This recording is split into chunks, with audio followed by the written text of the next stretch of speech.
Good morning, mga Auntie Bear. So, today is another day of another vlog. For today's video ay si Uncle ay magkakat ng hedgerow sa aming neighbor. Kadais na aming bahay. Kasi nakausap sa kanya na kung pwede ay mag-cut naman dun sa kanilang hedgerow. Umalis kasi sila ngayon at si Uncle yung nag-cut ng kanilang hedgerow ngayon. So, sabi ni Uncle, videohan ko daw siya. So, videohan natin si Uncle. How are you there? Oh, Wait lang. Today we are on the neighbor's side of this area, and we are got the also fence for him. That's nice. Ito yung kanya. Buti na lang at hindi masyadong mahaba yung kanyang hedgerow. Hindi pa gaya nung sa amin. Sa amin hindi pa masyadong tapos doon. So, kailangan pa na mag-cutting doon sa aming yard. So, ako naman magbabrush kasi mamaya pag natapos ay gagamitan na ng mower para mas mabilis. Where I can put here? Okay. So, film natin si Uncle. Sa ako na lang i-edit.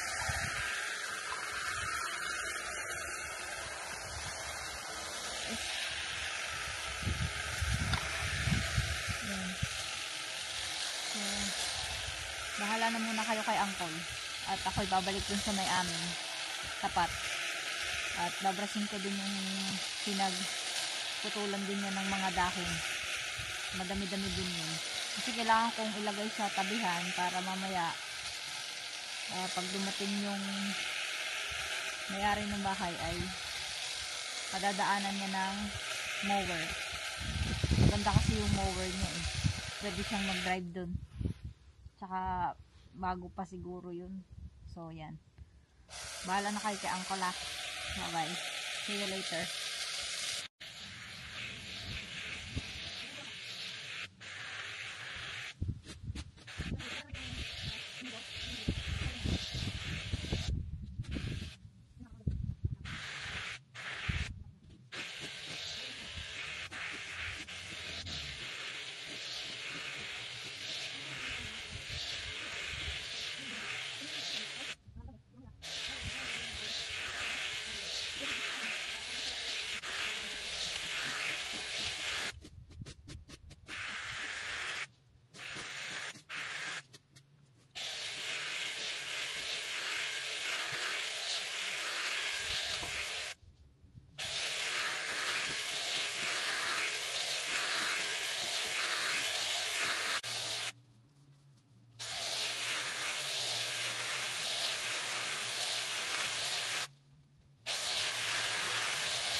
Ako naman ay babrush no kanyang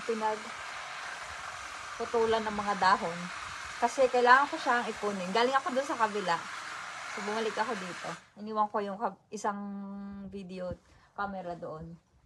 Dito, mag-video naman ako. Kailangan ko siyang ilagay sa damuhan para makat ng grass cutter o ng mower.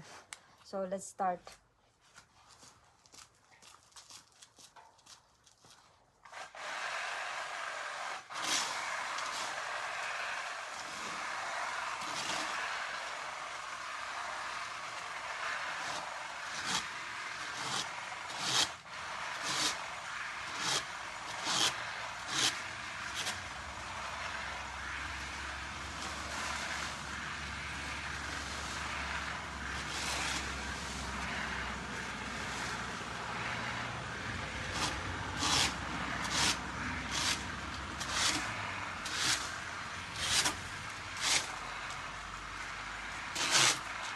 Minsan, ang labo kong mag-explain. Bahala na kayo, panoorin nyo na lang yung ginagawa ko. Kung ano yung ginagawa ko.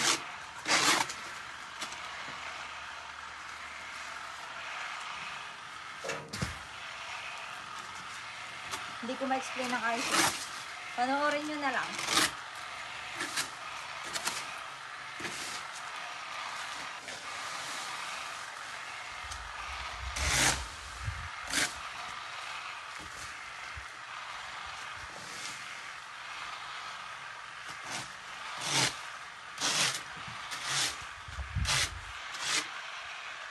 So, kailangan kong walisin in case na may mga dahon dito sa concrete kasi once na may mga tinik dito kasi yung fence dito, yung hedge, may mga tinik. Papakita ko sa inyo. Ayan o. Nakaka-damage yan ng wheel ng sasakyan. So, kailangan ko siyang i-brush tapos dalhin sa gilid. Kasi kawawa naman yung car pag nabutas. Ang talas pa naman oh, ng spike. Yan oh. Tapos ang dami pa. So pag hinayaan ko lang dito, tapos mag-park kami, baka mabutas yung gulong. So kailangan ko talaga siyang i-brush. O gamitan ng kalaykay. Or Maria. Sobrang dami. Yan o.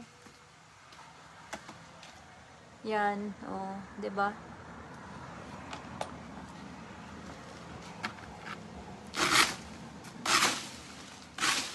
So, itatabi ko lang siya.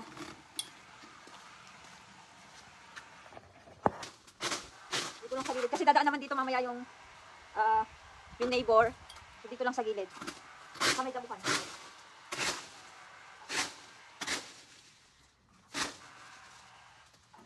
Kasi mahaba pa hanggang dun pa.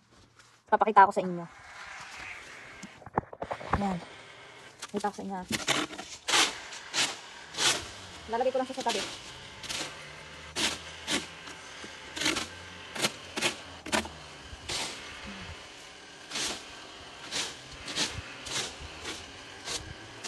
Pag may kakayahan tayong tumulong sa ating mga napori or neighbor, tumulong tayo. Kasi, ano lang yan, give and take. Kung tumulong tayo sa kanila, tutulungan din nila tayo. Kagaya nito, maraming damo. So mamaya, mawawala na to dito, magiging ano to, powder. Kasi padadaanan niya ng kanyang mower.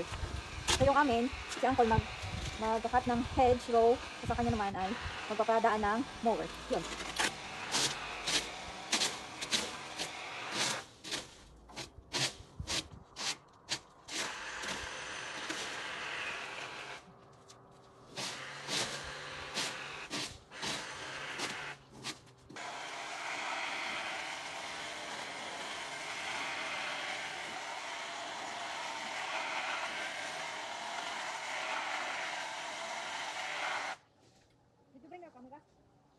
Yeah, it's failing me. Okay.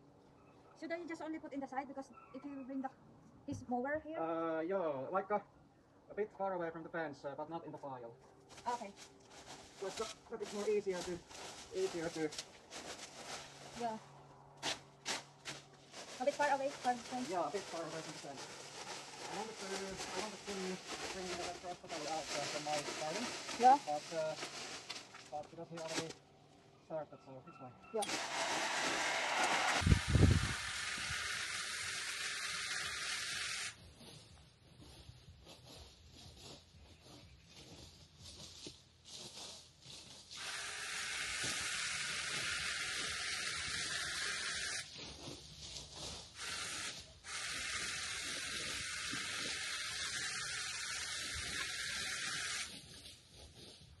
Nice. Good. Who is listening music? Huh? Who is listening music? Music? Can you hear? You? I have no idea.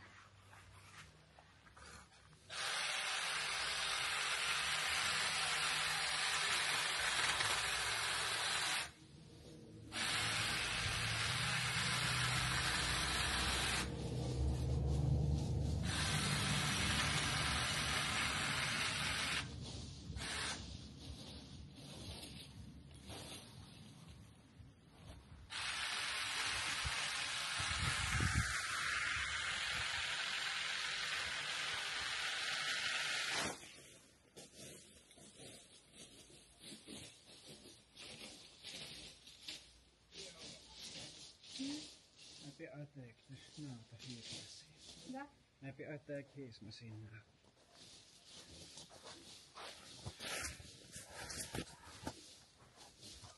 Oh.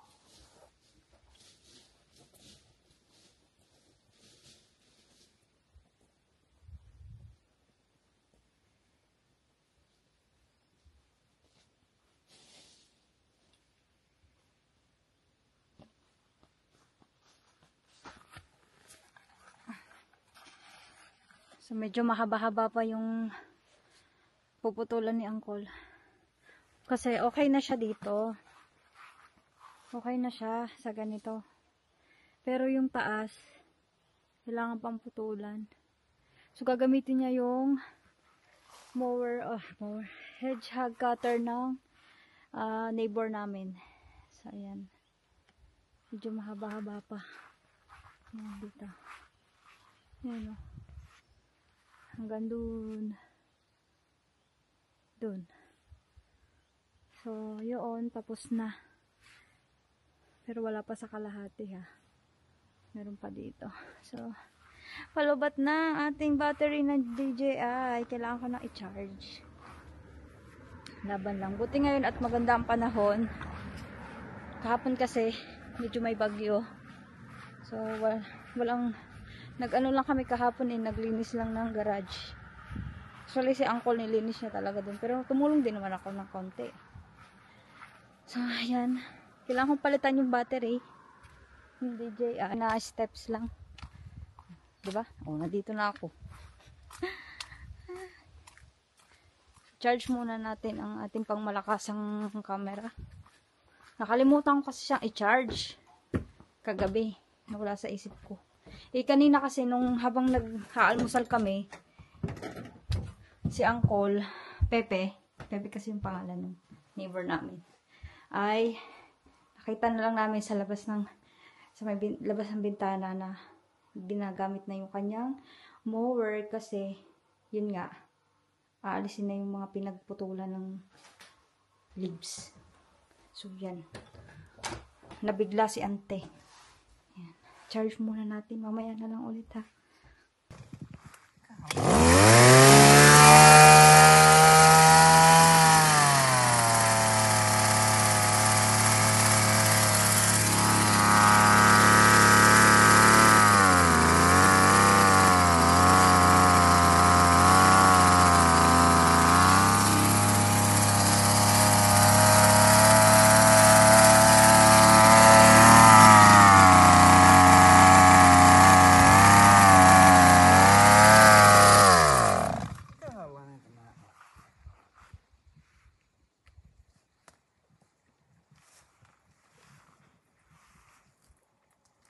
It's not flying.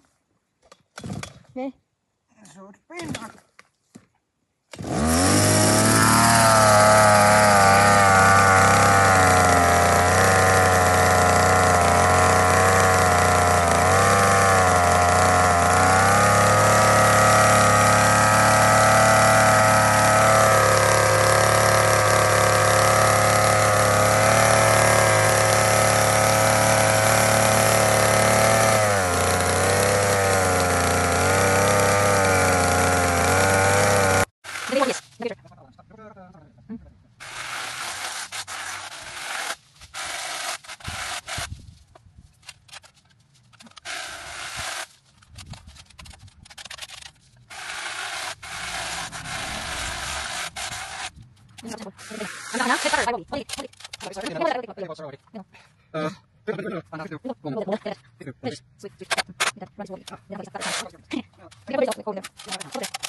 Bye.